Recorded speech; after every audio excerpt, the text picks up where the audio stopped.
उस भगवान के श्री चरणों में नमन करते हुए भागवत की दिव्य कथा में प्रवेश करते हैं। भगवान की जो कथा है ये गीतात्मक है, उपदेशात्मक है। ये गीतात्मक क्यों है? स्वयं भगवान ने अपने मुख से गाया, इसलिए ये गीतात्मक है। भगवान का गीत, 7 गीत हैं भागवत के, 7 गीत। उपदेशात्मक है, उपदेश। और धर्म, अर्थ और काम, मोक्ष, चतुर पुरुषार्थ के बारे में हमें श्रवण करने को मिलता है। श्रवण मतलब कान, इन कानों से श्रवण कीजिएगा। तब कथामृतम तप्त जीवनम कविविरीडितम कल्मषापहं श्रवणमङ्गलम्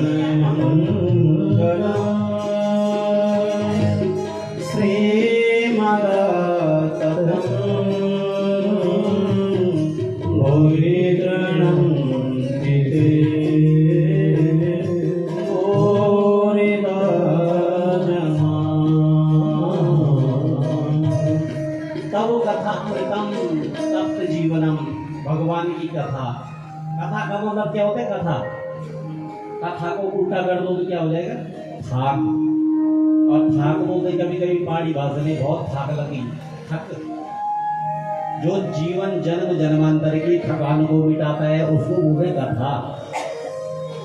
और कथा क्या है? प्रश्नवाचक है, प्रश्नवाचक। कथम, कैसे, क्यों, ये प्रश्नवाचक है। कथा ही प्रश्नवाचक है कि भगवान की कथा क्यों श्रवण करनी चाहिए, भगवान के अवतार क्यों होते हैं, भगवान का नाम क्यों लेना चाहिए, व्रत क्यों लेना चाहिए, भागवत की कथा क्यों करनी चाहिए, उसका अर्थ हमें यहाँ और उसका उत्तर हमें यहाँ प्राप्त होता है। क्योंकि इसके श्रवण करने से जन्म जन्मांतर का कष्ट वो दूर हो जाता है। बोले भागवत भगवान की। तो भगवान की कथा का श्रवण आप और हम नित्य निरंतर कर रहे हैं। और इस दिव्य कथा का श्रवण स्वयं परीक्षित जी ने किया।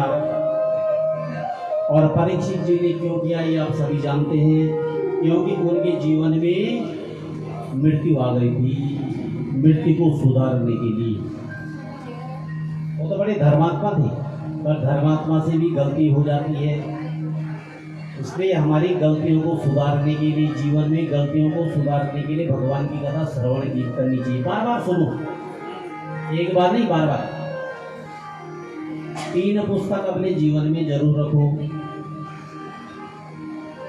चाणक्य नीति, विदुर नीति, मनुस्मृति।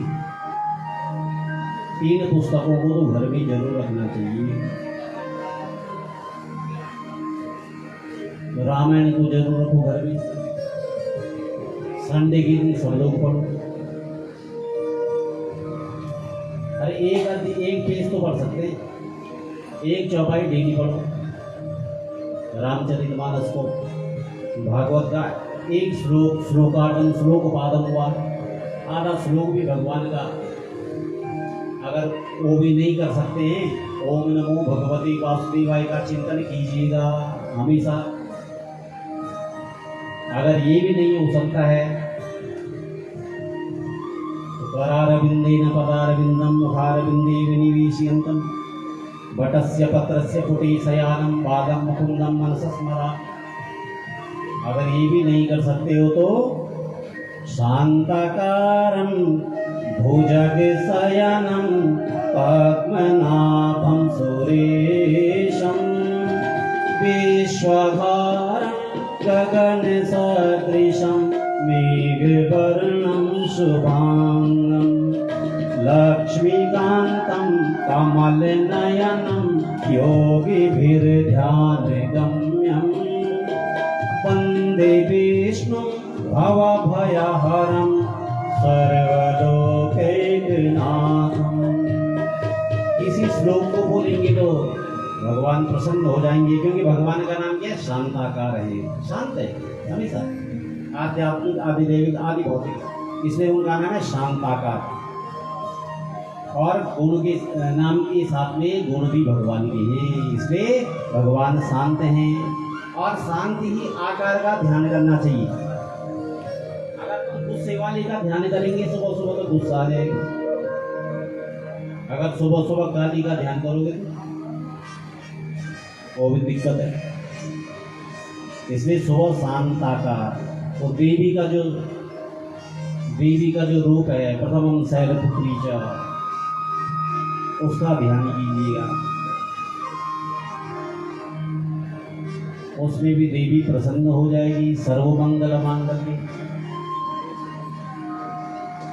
ये सबसे साधारण और देवी का सात्विक स्वरूप आ जाता है उसमें।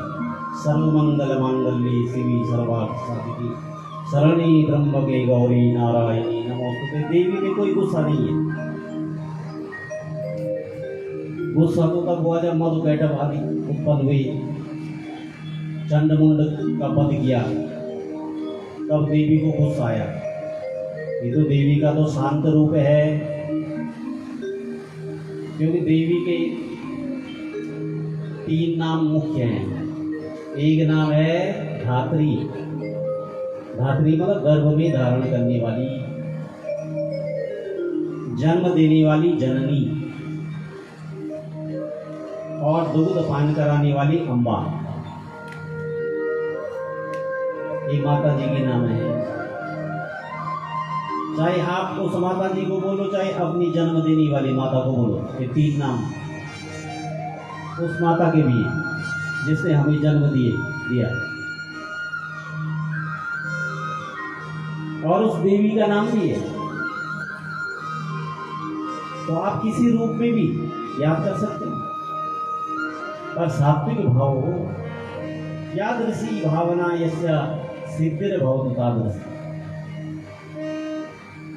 जाके रहे भावना जैसी, जाके रहे भावना जैसी, प्रभु मूरत देखी तिन तैसी, प्रभु मूरत देखी तिन तैसी, जाके रहे भावना जैसी, जाके रहे भावना जैसी। जिस प्रकार का भाव आप प्रकट करते हैं उसी रूप में परमात्मा दिखाई देते हैं। ये भागवत की कथा भी बिल्कुल सात्विकी है, इसमें सात्विकी बन जाइए। भगवान कहते हैं सर्वधर्मान परित्यज्य मामेकं शरणं व्रज, अहं त्वां सर्वपापेभ्यः मोक्षयिष्यामि मा शुचः। सर्वधर्मान परित्यज्य मामेकम, अर्जुन की तरह। अर्जुन तो पहले बहुत दुखी था ना युद्ध से पहले, और जब भगवान ने उसको अपना विराट रूप दिखाया था ना, तब अर्जुन ने कहा कि ये जो धरती, ये जितने भी हम लोग जीवित है ना, ये तो हम सब नकली जीवित हैं। पेड़ तो सबके लिखी हुई है तारीख। भाई हम संसार के लोग जब यहाँ से ले जाते हैं हरिद्वार की तरफ, तो 4 लोग ले जाते हैं ना कंधे में उठा के। तब तक किसी ज्ञानी ने बोला भैया कहाँ जा रहे, इनको हरिद्वार ले जा। तो हंसने लग गया। उसने कहा ये जो नीचे 4 है ना, एक पार्थिव को 4 पार्थिव ले जा रहे हैं, क्योंकि तुम भी एक दिन पार्थिव बन जाओगे, पार्थिव शरीर हो जाए। उनको ज्ञान हो गया, उनका जीवन में हम अच्छा काम करेंगे, जीवन में पुण्य करेंगे तो हमारे पुण्य रह जाएंगे, शरीर ही रह जाएगा। इसलिए हम लोगों को बार बार भगवान की कथा ही बताती है कि ये जो हम इस शरीर के अभिमान के द्वारा करते हैं ना, ये अभिमानी शरीर भी यहीं रह जाता है और केवल आपका व्यवहार ही आपके साथ में जाता है। बोले भागवत भगवान की। सच्चिदानंद रूपाय विश्वोत्पत्त्यादि हेतवे तापत्रय विनाशाय श्री कृष्णाय वयं नमः। देखो पहला श्लोक है सच्चिदानंद भागवत का महात्म्य में, और भागवत का जो महात्म्य है कहां से लिया गया ये? पद्म पुराण से। क्योंकि जो व्यक्ति होता है गुणवान ज्ञानवान अपना परिचय अपने आप नहीं देता है।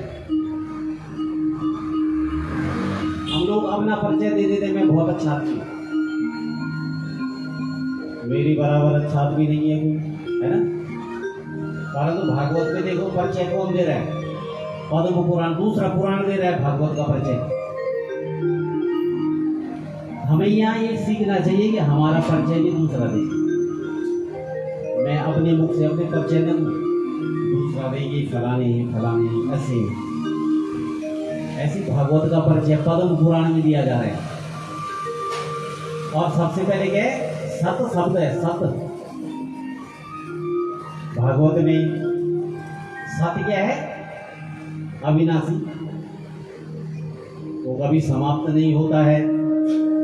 ये धर्म न दूसरे सत्य समाना, धर्म न दूसरे सत्य समाना, धर्म न दूसरे सत्य समाना, धर्म न दूसरे सत्य समाना। आगम निगम पुराण बखाना,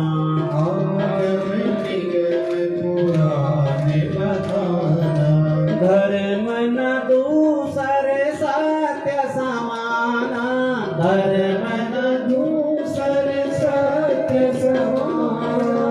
आगम निगम पुराण बखाना, आगम निगम पुराण बखाना। धर्म न दूसरे सत्य समाना, धर्म ही सत्य है। सत्यम वद धर्मम च, सत्य बोलो। भगवान की पहली सीढ़ी में सत्य बोलना पड़ता है। पहली सीढ़ी में पांव रखो तो सत्य बोलो, तब भगवान मिलेंगे, तभी नारायण मिलेंगे, तब बनेगा सत्य नारायण। इसलिए भागवत में भी यही है सत्य नारायण। देखो पहला शब्द क्या है? सत्य। सत्य बोलो तब भगवान के पास आओ। दुर्योधन की तरह मत आओ, अर्जुन की तरह आओ।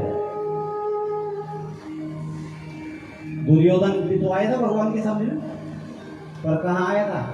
भगवान की यहाँ बैठ गया सिराने में। और अर्जुन कहाँ बैठा? चरणों में। कितना अंतर है? चरणों में बैठने से सिर में बैठने, क्योंकि उसने सत्य की सीढ़ी में पांव रखा तो भगवान के चरणों में गया। और दुर्योधन अभिमान के साथ पहली सीढ़ी में अभिमान की सीढ़ी रखी ना यहाँ, क्योंकि अभिमान क्या होता है? यहाँ सब लोगों का अभिमान क्या होता है? मैं झुकूंगा नहीं। कौन बोलता है? ये और यहाँ भरा हुआ है, ये नहीं झुकने देता है। जिस दिन ये झुकने देगा तो समझो भगवान यहाँ आ गए। और जब तक ये नहीं झुकेगा थोड़ा, तो इसके लिए प्रैक्टिस करनी पड़ती है। अभ्यास तो कौन दी और बैरागी जिक्रिय थी, बार बार झुकना पड़ता है भगवान की चरणों। और जब हम एक दूसरे के आगे झुकते हैं तो किसी के आगे नहीं झुकते, हम भगवान के आगे झुकते हैं। आकाशात् पतितं तोयं यथा गच्छति सागरं, सर्वदेव नमस्कारं केशवं प्रति गच्छति। ये जो है ना एक दूसरे को प्रणाम करते हैं। आप जैसे बोलते पंडित जी प्रणाम, पंडित जी है ना, हमें प्रणाम करते हैं, लोग करते हैं, तो हमें ही नहीं कर रहे हो, भगवान को कर रहे हैं। याद रखना, अगर मैं बोलूँ लोग मुझे प्रणाम करें तो मुझे तो अभिमान हो जाएगा। अरे वो जी नहीं कर रहे कोई प्रणाम, वो भगवान को जा रहे मेरे द्वारा। आपको जो प्रणाम कर रहे हैं आपके द्वारा वहां जा रहे हैं, क्योंकि भगवान ने आपको माध्यम बनाया है। और जिसको माध्यम बना देते हैं तो बहुत बड़ी बात है। पात्र बनाना किसी को, हर किसी को भगवान पात्र नहीं बनाता है। इसे सत्य चित्त आनंद, ये आनंद क्या है? ये भगवान का नाम ही है आनंद। आनंद का अपोजिट नहीं है, विलोम शब्द नहीं है। आप कहीं ढूंढो, किसी डिक्शनरी में नहीं मिलेगा। राजा का रंग मिल जाएगा, ज्ञानी का अज्ञानी मिल जाएगा, आनंद का नहीं मिलेगा कहीं भी। किसी डिक्शनरी, अंग्रेजी में ढूंढो, संस्कृत में ढूंढो, किसी भी व्याकरण में आपको आनंद का उल्टा मिलेगा ही नहीं, क्योंकि भगवान का नाम ही आनंद है, याद रखना। श्री भगवान का नाम है सच्चिदानंद। श्री सच्चिदानंद रूपाय विश्वोत्पत्त्यादिहेतवे तापत्रय विनाशाय श्री कृष्णाय वयं नमः। ये सत्य अविनाशी है, चित्त प्रकाश है और आनंद भगवान का स्वरूप है। इनको मिलकर के क्या बना? सच्चिदानंद। उस सच्चिदानंद भगवान को आप सब और मैं प्रणाम करते हैं, जो आध्यात्मिक, आदिदैविक, आदि भौतिक तीन तापों का जो समन करते हैं। ऐसे सच्चिदानंद घन भगवान को श्रोता वक्ता के रूप में हम नमन करते हैं। बोले बालकृष्ण लाल की। यम प्रव्रजंत मनुपेत कृत्यम द्वैपायनो विरह का जुहाव प्रीति तन्मयतया विनिदो सर्वभूत हृदय मुनिमानतोऽस्मि। यम प्रव्रजंत मनुपेत कृत्यम। व्यासी का पुत्र बुढ़ापे में हुआ और वृद्धावस्था में अगर कोई बच्चा हो तो माता पिता बड़ी खुश होते हैं, है ना, बुढ़ापे और उसे प्रेम भी करते हैं। व्यासी का जब बच्चा हुआ ना वृद्धावस्था में, तो बच्चा जन्म लेते ही वन की तरफ चला गया। ऐसा युग था और ऐसी साइंस थी हमारे देश में। 100 साल तक माँ के पेट में रहते थे और मुकुट के सहित पैदा होते थे। मुकुट के सहित, और कैसे होते थे? सोने का मुकुट लेके, हिरण्यकश्यप और हिरण्याक्ष। और कितने बड़े हुए, माँ के गर्भ से जब आए तो उनका सिर आपस को छू रहा है। ऐसा हमारे देश का साइंस था पहले। कोई मानेगा इस बात को? पहले पर्वतों के पंख होते थे, पर्वतों के। आजकल के तो नहीं, पर्वतों के को पंख होते थे, क्या मजाक कर रहे हैं? पहले पर्वत उड़ते थे। इंद्र ने अपने वज्र से काट दिया और एक पर्वत रह गया, कौन? मैना।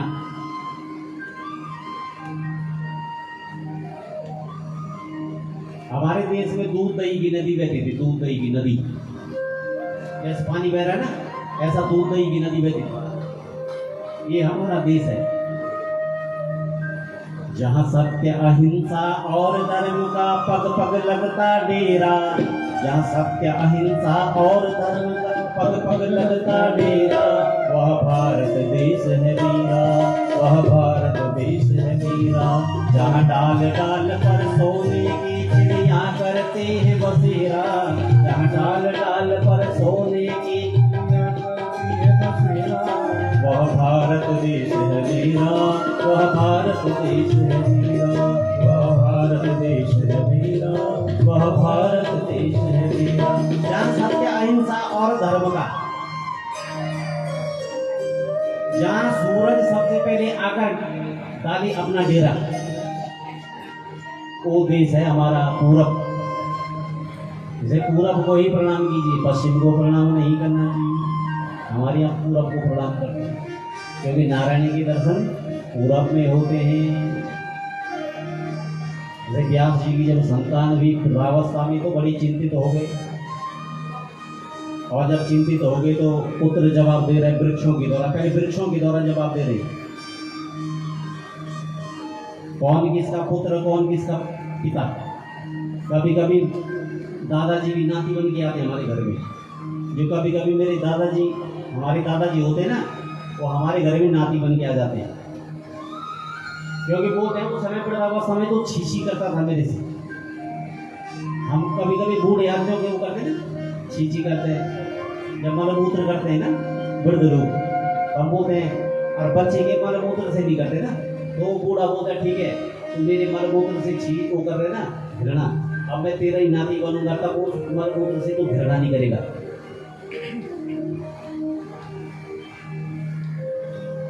तो सब चक्रार पंक्ति विवगच्छति भाग्य बन, यानी कि जैसे चक्र घूमता है ना, वैसे हमारे जीवन का भाग्य का चक्र और जीवन का चक्र घूमता रहता है। ये बारी आती रहती है, कभी पुत्र, दादाजी, नाना जी, ये सब हमारे जीवन में आते रहते हैं, पर हम नहीं जानते हैं। भगवान बोलते हैं पूर्व जन्म को छिपा दो। पहले कहा था ना याज्ञवल्क्य जी ने, याज्ञवल्क्य जी ने पूछा भगवान से, महाराज आप पूर्व जन्म क्यों, हमारा जन्म क्यों छिपाते हैं, पूर्व जन्म की स्मृति क्यों छिपाते हैं आप। मैं इसलिए छिपाता हूं ना कि तुम्हें दुख होगा। पूर्व जन्म की स्मृति गतम न सोचा में कृतम न मन्ये, बीता हुआ याद करेंगे तो तकलीफ होगी, इसलिए बीती हुई बातों को छोड़ दीजिएगा, वर्तमान में जियो। भूत भविष्य में जो जीते हैं वो दुखी रहते हैं। उन्होंने कहा महाराज बताओ पूर्व जन्म में कौन हो क्या है, याज्ञवल्क्य जी जबरदस्ती कर रहे हैं। कहा ठीक है, ये जो तुम्हारी पत्नी है ना आज, ये पूर्व जन्म में तुम्हारी माता जी थी, हो गई ना तब भी। इसलिए भगवान सब छिपाते हैं कौन क्या है। इसलिए व्यास जी का पुत्र स्वयं जवाब दे रहे हैं वृक्षों के द्वारा, पिताजी आपने इतने पुराणों की रचना तो कर दी ना, और कभी भी दीपक तले अंधेरा। चले गए यमुना के तट पर।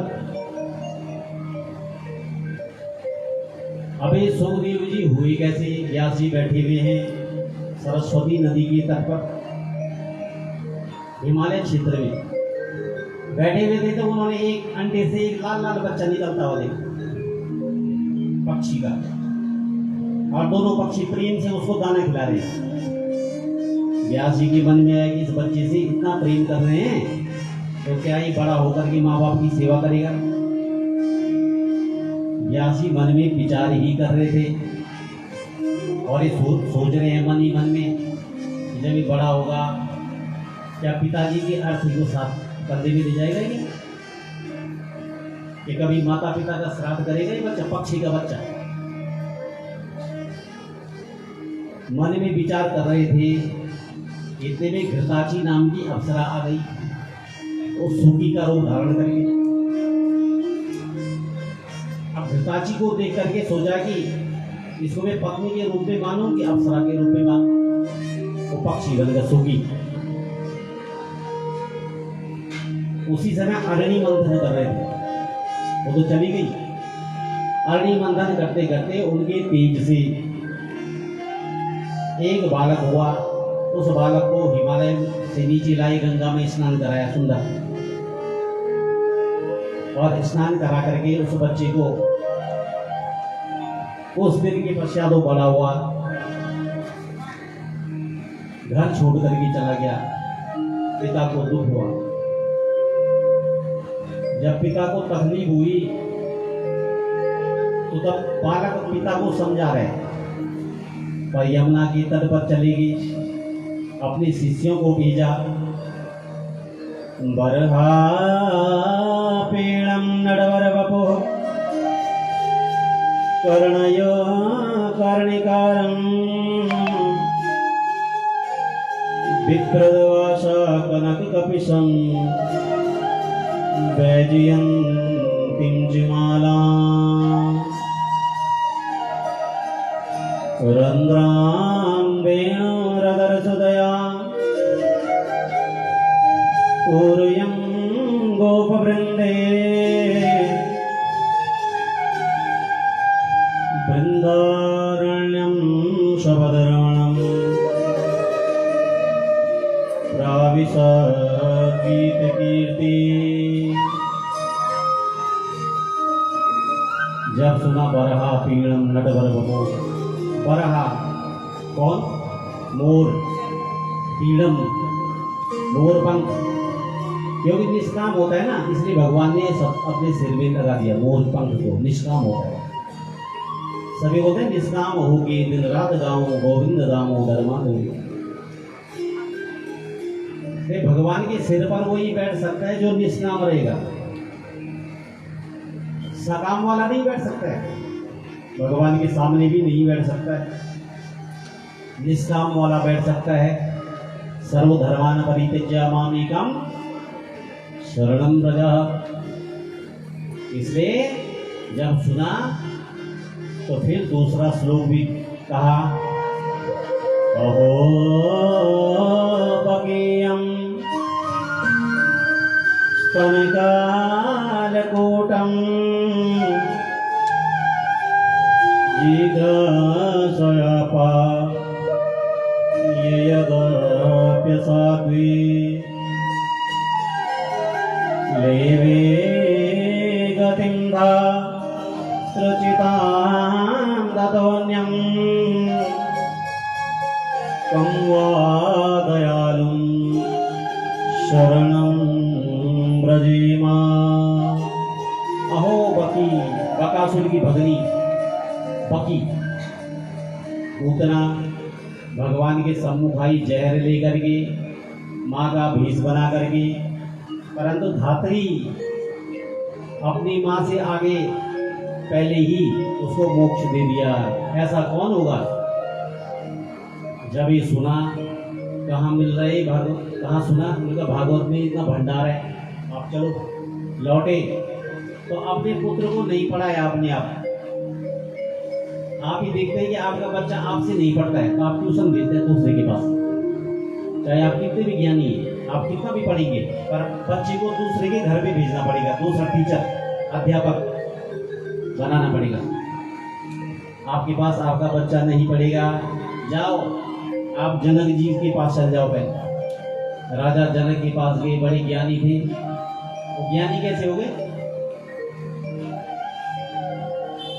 कि बिनु सत्संग विवेक न होई, बिनु सत्संग विवेक न होई, राम कृपा बिनु सुलभ न सोई, राम कृपा बिनु सुलभ न सोई। सत्संगमं च लभते पुरुषो यदा वे अज्ञान हेतु कृत मोह मदंधकारम नासम विदाई तदोदयते विवेका। ये विवेक जागृत होता है। विवेक किसको बोलते हैं? ज्ञान के पुत्र का नाम विवेक है। विवेक मतलब हंस जब दूध और नीर और क्षीर को अलग अलग करता है तो केवल पानी को छोड़ देता है, केवल दूध पीता है ना हंस, उसको विवेक बोलते हैं। तो बिनु सत्संग विवेक न होई। विवेक होना, ज्ञान तो हो जाता है पर विवेक होना बहुत मुश्किल है, क्योंकि ज्ञानी व्यक्ति अभिमानी हो जाता है। याद रखना, जिसके जीवन में भक्ति है अभिमान कभी नहीं होगा। भक्ति अभिमान की तरफ नहीं दी जाती, वो सरलता। नवम सरल। श्रवणं कीर्तनं विष्णु स्मरणं पादसेवनं अर्चनं वंदनं दास्यं सख्यमात्मनिवेदनम। नवी भक्ति है आत्मनिवेदन। आत्मनिवेदन मतलब समर्पण। आत्मनिवेदन तभी दोगी जब ये 8 भक्ति करेंगे हम। जब तक 8 नहीं करेगा सीधे समर्पण में चले जाएंगे तो मुश्किल है। पहली सीढ़ी में चलना पड़ेगा आखिरी सीढ़ी में जाने के लिए। और उसके लिए यम नियम आसन, प्राणायाम 8 सीढ़ी बोलते हैं ना इसकी। यम नियम 10 प्रकार के यम होते हैं, 10 प्रकार के नियम होते हैं। यम मतलब अहिंसा परमो धर्म, किसी जीव को मत मारो। यम नियम, नियम भी होना चाहिए जीवन में। कितने बजे उठते हो, कितने बजे सोते हो, कितने बजे खाते हो, कितने बजे पढ़ते हो, कितने बजे। नियम जीवन में बहुत जरूरी है। जिसके जीवन में नियम नहीं है वो भक्ति नहीं कर सकता है। यम नियम और आसन, आसन पर तब बैठ सकते ना जब जितस्वनो जितस्वासो जित संग जितेंद्रिया। जितस्वन मतलब होगा ना जब अपनी श्वासों पर काबू कर पाएगा। कब? जब वो बैठ करके पहले सांस लेगा, कुंभक पूरक और रेचक, ये प्राणायाम बोलते ना। और यहाँ पर रोकना, तीसरी आंख, और उसके बाद धीरे धीरे छोड़ना, अभ्यास करना, प्रत्याहार, धारणा, ध्यान और समाधि। तब भगवान आखिर में समाधि में ही प्राप्त होते हैं। ये प्राणायाम का नियम है। पहले अहिंसक बनो, फिर नियम बनाओ, तब बैठो। उप समीपे आसनम, भगवान के सामने बैठना। एक होते उपवासना, उपासना होते ना, उपासना मतलब भगवान के सामने बैठना, भगवान के लिए भोजन आदि का त्याग करना। उपासना बोलते ना, हमारी उपासना है यार, उपासना कर रहे हैं। एक कब होगा जब थोड़ा त्याग होगा जीवन में। अन्य जगह तो थोड़ी थोड़ी त्याग बोल रखा है, पर भागवत में बोलते हैं सब कुछ त्याग दो। भागवत में सर्वस्व का त्याग किया गया है। जैसे राजा परीक्षित ने सब त्याग दिया। हम तो 2 घंटे के लिए घर नहीं त्याग सकते हैं, है ना। तब तक फोन आ जाता है, घर से देर हो गई, चाय बनाने आ जाओ जी, तुम्हारा हाथ चाय तो बहुत सुंदर होगी, जब तक दीपे तब तक गौ चाय नहीं जाना। ऐसा नहीं, भगवान के उसमें तो थोड़ा रमना चाहिए। इस मन को लगा दो कि जीवन है तेरे हवाले, मुरलिया वाले जीवन है तेरे हवाले, मुरलिया वाले।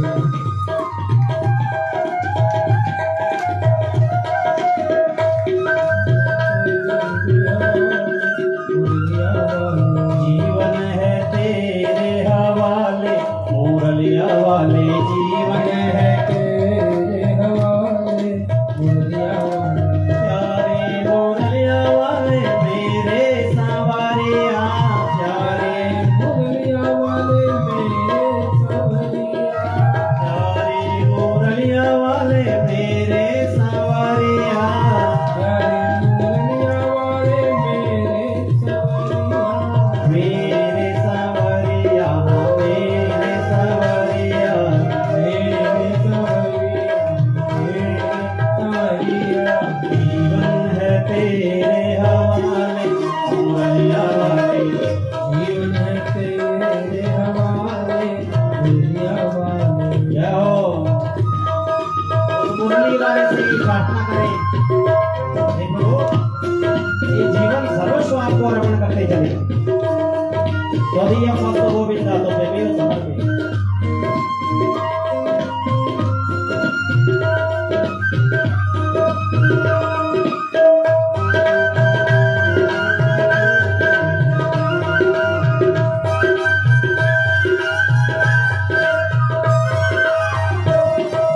अपने अधर की मुरली बना दे, अपने अधर की मुरली बना दे, अपने अधर की बंसी बना दे, अपने अधर की बंसी बना दे, बंसी बना दे, हाँ बंसी बना दे, बंसी बना दे, हाँ बंसी बना दे।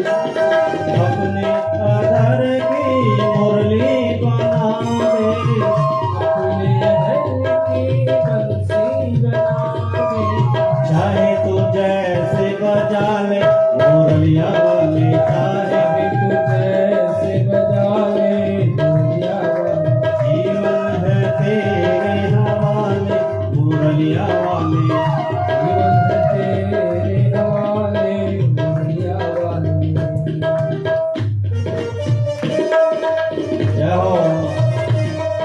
दासत्व दास भाव हनुमान जी की तरह, हनुमान जी दास भाव में थे और हमेशा परमात्मा के सम्मुख अपने को पाते थे।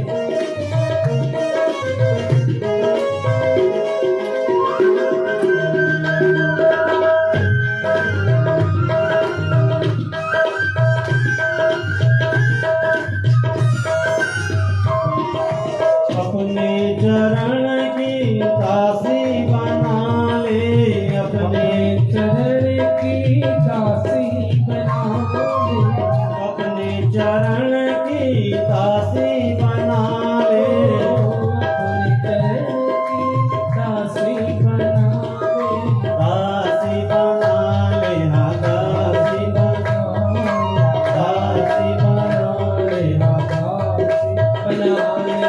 अपने चरण की दासी बना ले, अपने चरण की दासी बना ले, चाहे तो वृंदावन में बसा ले मुरलिया वाले, वृंदावन बसा ले, मुरलिया वाली जीवन है तेरे हवाले। तेरे हवाले मुरलिया जय हो।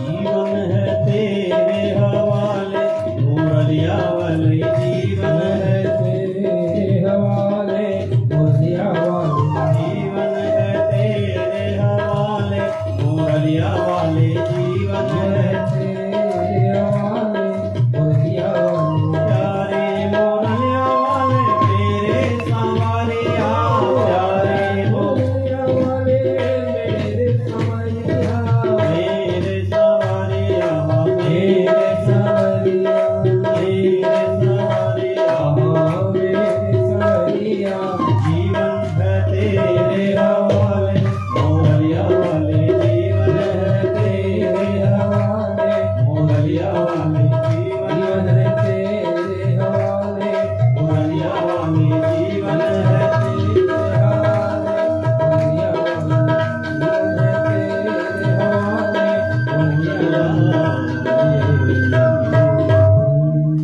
जब जनक जी के पास गए तो परीक्षा ली उनकी। भागवत में भी यही परीक्षा है, काम क्रोध लोभ मोह। काम को जीतो, क्रोध को जीतो, लोभ को जीतो, तब भागवत सुनो। तो पहले क्रोध, क्रोध ही जननी है। क्रोधा भवति सम्मोह, सम्मोह स्मृति विभ्रमा, स्मृति भ्रंशात् बुद्धिनाशो, बुद्धिनाशात् प्रणश्यति। बुद्धि का नाश कब होता है? जब क्रोध, क्रोधा बहुत सम्मोह, तब सम्मोहन होता है।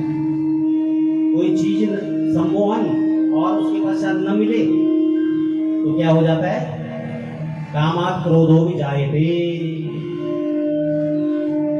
लालसा उत्पन्न होती है।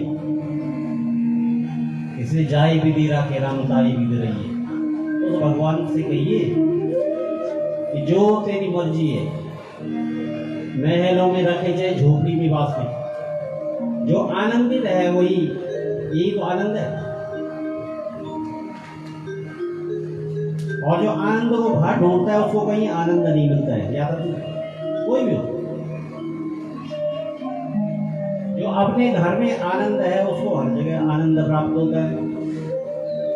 जिसको जगह जगह आनंद मिलता है वो आनंद नहीं है। आनंद तो स्थिर है। आनंद कोई बाहर की वस्तु नहीं है, आनंद हमारे अंदर है। हमारा स्वरूप है आनंद। बाहर आनंद आपको मिल ही नहीं सकता है। ये तो परमात्मा का चिंतन करने से प्राप्त होगा। ये रुपए पैसे भी नहीं आनंद। उसमें नहीं मिलेगा। ये तो हमारे अंदर की बात है। तब कब होगा? जब हम उसका चिंतन करते रहेंगे। जो चिंतन ही नहीं करेगा तो अंदर तो कबाड़ रहेगा, अंधेरा।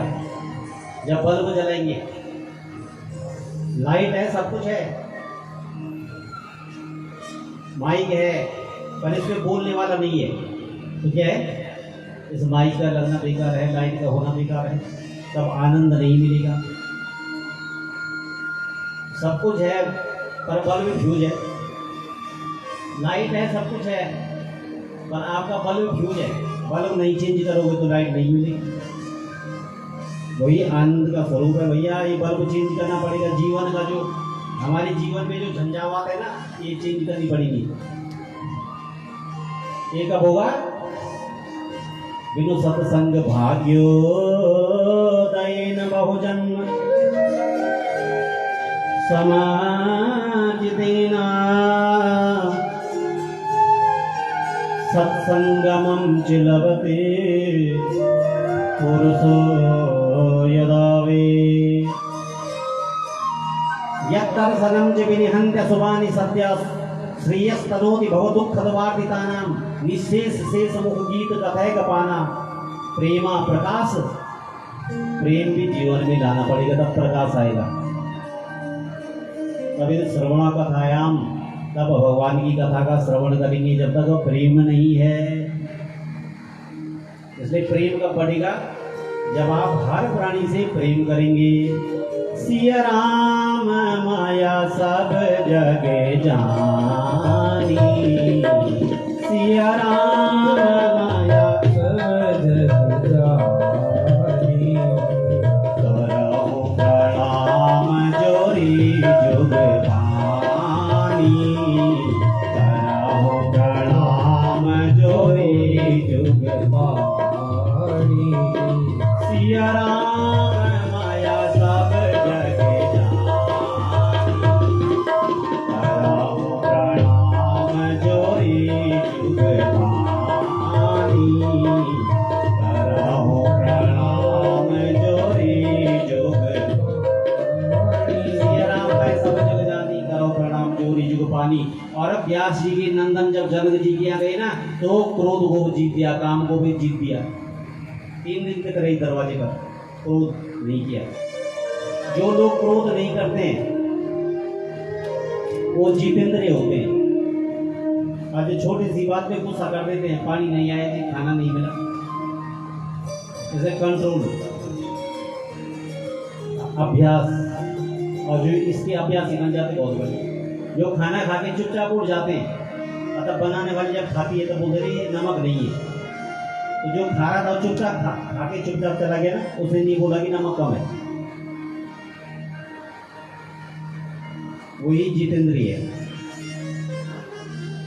आज जो नमक हुए तो लड़ू नमक इन डाला, चुपचाप फेंक चलिए, आनंद आएगी ना, आगे आनंद। तो वही जितेंद्रिय बन सकता है जो अक्रोधी हो। एक का बनेगा जो भगवत भक्ति में लीन होता है। और व्यास जी के नंदन जब जनक जी के पास जाते हैं तो उनसे कुछ सीख करके आते हैं। तब पिताजी के पास आए, कहा ये भागवत पुराण है, ये फल है, इसको जूठा करना पड़ेगा। तोते का जूठा कैसे होता है? मीठा। और व्यास जी के जो पुत्र हैं कौन है? सुख। और उस सुख का जो जूठा है, जूठन है, आज मीठा हो रहा है। निगम कल्प तरुर गलितम फलम सुखमुखादमृत द्रव संयुतम पिबत भागवतम रसमालयम मोहरहो रसिका भूय भावुका। कैसा फल है? इसमें गुठली भी नहीं है, ये रस से लबालब भरा हुआ है, पर पीने वाला चाहिए। और कैसे पिएंगे? दोनों के द्वारा पेयम पेयम श्रवण कुटकी राम नामाभिरामम। भगवान की कथा यहाँ से की जाती है कानों के द्वारा। ये कान बने संजन दोना कटोरी जन, तो रस है ना भगवान का रस, तो रस को तो कटोरी में आएगा। तो एक भागवती की कथा भी यहाँ रुकेगी कानों में, और तब अंदर प्रवेश होगी अंतःकरण में जाकर के। बोले भागवत भगवान की नैमिषे अवेयवाद महामति महामति महामति मतलब जो बड़े ज्ञानी हैं सूत जी सौनक जी प्रणाम कर रहे हैं। अज्ञान ध्वांत विध्वंसा कोटि सूर्य समाप्रभा सूताख्यायी कथासारम मम कर्ण रसायनम। ऐसा रसायन दो महाराज। तो सूत जी ने कहा और सौनक जी बोल रहे हैं अज्ञान ध्वांत विध्वंसा। आप तो करोड़ों सूर्य के समान प्रकाशित आपका ज्ञान है, इसलिए ऐसा ज्ञान ऐसी भक्ति हमें दो। क्योंकि काल व्याल मुखाग्रासा त्रासन ना सीतवे। काल व्याल मतलब कलयुग का जो काल व्याल काल की गाल में हम पड़े हुए हैं। इसलिए महाराज भक्ति का वर्धन कैसे होगा। तो सौनक जी ने जब कहा तो सूत जी कह रहे प्रीति सौनक जी कहते यतो वच्मि विचार्य सर्व सिद्धांत निष्पन्नम। यानी कि आपने जो है सुंदर प्रश्न किए है। और महाराज ये जो कथा है ना, एक बार राजा परीक्षित ने भी इस कथा का श्रवण किया था। एवं विनिमय जाते सुधाराज्ञा प्रपीयताम प्रपश्यामो वयम सर्वे। रेलता लोग भी आगे वहां पर विनिमय मतलब अदला बदली एक्सचेंज ऑफर लेकर कि हमें तो ये अमृत पिला दो और हम तो इनको स्वर्ग का अमृत पिला देंगे। चिंतामणि लोग सुखम सुरतु स्वर्ग संपदम प्रियच्छति गुरु प्रीतो वैकुंठम योगी दुर्लभम। कोई योगी होते हैं और गुरु की कृपा होती है तो साक्षात तो वैकुंठ चला जाता है। संसार की चिंतामणि जो है यही का सुख दे सकता है, परंतु जो योगी दुर्लभ सुख है ना वो तो गुरु कृपा से ही प्राप्त हो सकता है। अभक्तांश विज्ञाया न ददासा कथामृतम। अभक्त जाना किसको? देवताओं को। अनधिकारी देवता भी इसके अधिकारी नहीं थे। भागवत गीता जिसको आप सुन रहे हैं। राम कथा के ते अधिकारी राम कथा के ते अधिकारी जिनके सत्संग आते प्यारे। जिनके सत्संग अति प्यारी राम कथा के से अधिकारी राम कथा के ते अधिकारी। राम कथा की वही अधिकारी जिनको सत्संग की अच्छी लगे। भगवान की कथा के अधिकारी नहीं हो जो समय पास करने के लिए आते। एक श्रोता वो होता है जो श्रोत्र के द्वारा भगवान की कथा का श्रवण करता है, और एक होता है समय पास करने के लिए कि घर में नींद नहीं आ रही है, नाती नतनी परेशान कर रही है, चलो 3 घंटे गुजर रही है। और एक होता है वहां पे नींद आती है, एक होता है श्रोता, बढ़िया नींद आ जाती है। और जब बढ़िया नींद आ जाती है तो आखिरी में जब जय श्री कृष्ण हो जाता बोलता है क्या हुआ, वो आरती के टाइम होता है। हमारे यहाँ तो बढ़िया है कि यहाँ टीवी रखते हैं घूंघट, अन्य जगह घूंघट रखते हैं श्रोता लोग। तो वो आराम से सोते रहते, वक्ता को तो क्या पता है सो रहा है कि सुन रहा है। अब जय श्री कृष्ण होता वो पैर किया आरती के लिए उठ।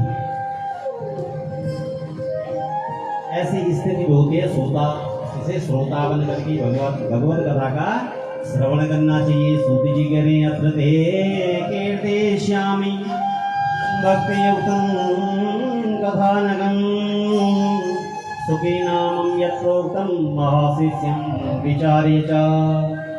एकदा हि विशालायां चत्वार ऋषयो मला सत्संगार्थं समायाता तत्रिशोस्तत्र नारदम्।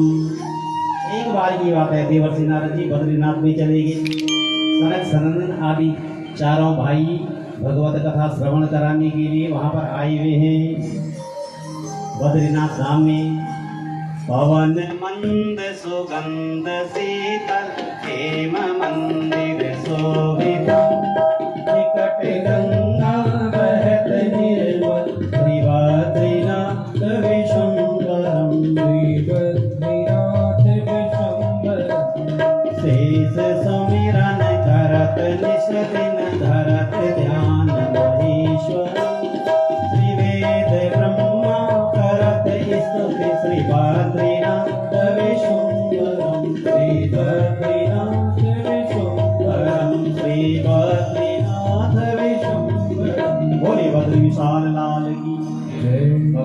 विशाला क्षेत्र में जब गए तो देवर्षि नारद जी ने नमन किया, कहा कि ये देवर्षि नारद जी, आपका मुखमंडल मुरझाया हुआ है, आप दुखी लग रहे हैं।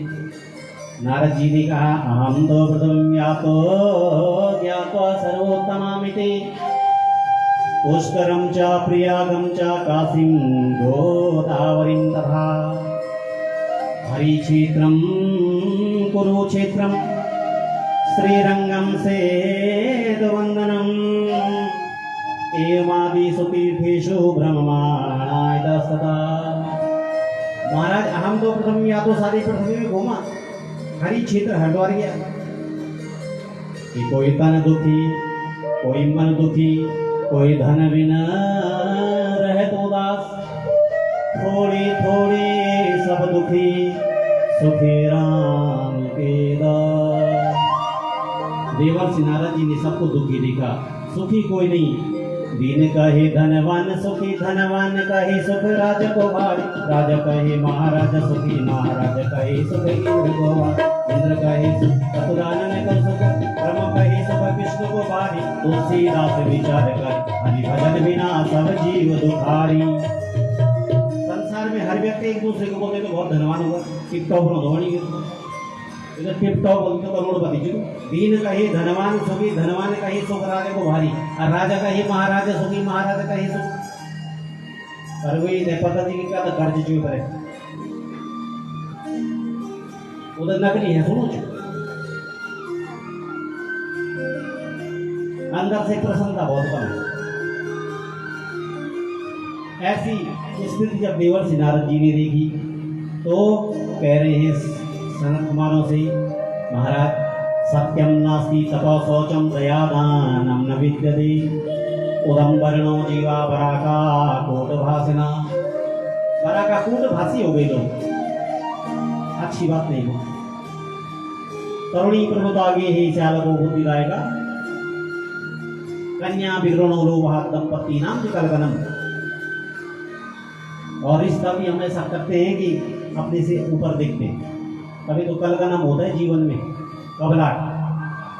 कबलाट मतलब जानता, झगड़ा। जब हमारा रिश्ता बराबरी से नहीं होता तो क्या होता है, झगड़ा। कन्या विग्रणो लोभा दंपति नाम कलगनम। आश्रमा यमने रुद्धे, रुद्धा आश्रम में यमन रहते, यमन मतलब ठग। ऐसी स्थिति जब मैंने देखी महाराज, यामुनम तटमापन्ना यत्र लीला हरि रहू, मैं यमुना के तट पर गया। एक तरुणी 10 भिक्षु 10 दिशाओं में देख रही थी। उसने मुझसे कहा, भोगो साधु क्षणम तिष्ठम अचिंताम अविनाशया दर्शनम तम लोकस्य सर्वथा धर्म परम। उसने कहा, हे साधु रुक जाओ। मैंने कहा, काशी तम कौम काबिनो चीमा, आप कौन हैं? तो देवी बोल रही है, हम भक्ति ते ख्याता इमामे तनयो मतो ज्ञान वैराग्य नामानो कालियोगी निजर्जर गंगाध्या सरदस्येमा मस्तिवर्तम समागता तथापि नजमे श्रेय सेविताया सुरीरपि। अहम तो यानी मेरा नाम जो है भक्ति है। ज्ञान वैराग्य मेरे 2 पुत्र हैं। उत्पन्ना द्रविड़ी साहम प्रसिद्ध कर्नाटकी कथा क्वचित क्वचिन महाराष्ट्री गुर्जरी जी नतम। उत्पन्ना द्रविड़ देश में भी उत्पन्ना द्रविड़ी साहम और कर्नाटक में भी पली बड़ी, और गुजरात में जाकर के जीवनी सीन हो गई। सोचा वृंदावन में जाऊं, जहाँ भगवान की लीला है, भक्ति का तट है, वहां जाऊं। यमुनम तटमापन्ना, और जब यमुना के तट पे वृंदावनम पुनः प्राप्य नवीनेव स्वरूपणे, और मैं यमुना के तट पर आ गई, स्वरूपणी हो गई, पर मेरे 2 बच्चे बूढ़े हो गए, रह गए। आज के कलयुग में माँ बाप तो जवान और बच्चे बूढ़े।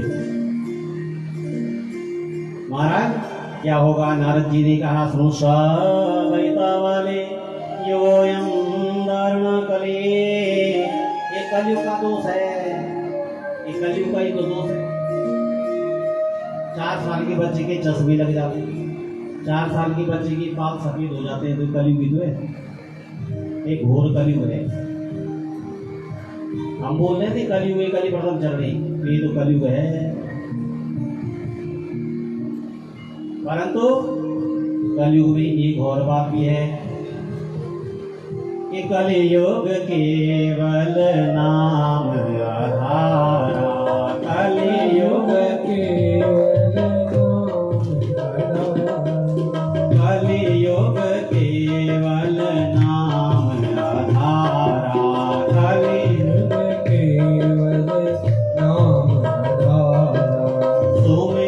सुमिरे नैरा उतरही पारा, सुमिरे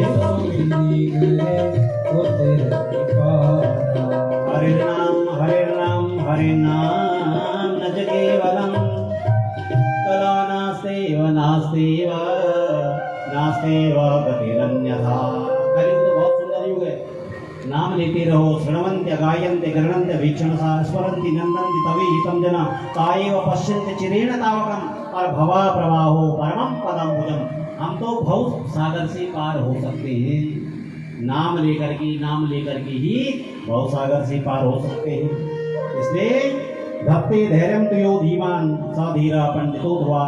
ये देवी जो ज्ञानी होते हैं वो धैर्य धारण करते हैं, आपको धैर्य धारण करना चाहिए। इसलिए धन्यम वृंदावनम तेवा तत्र भक्ति नृत्यति यत्र च।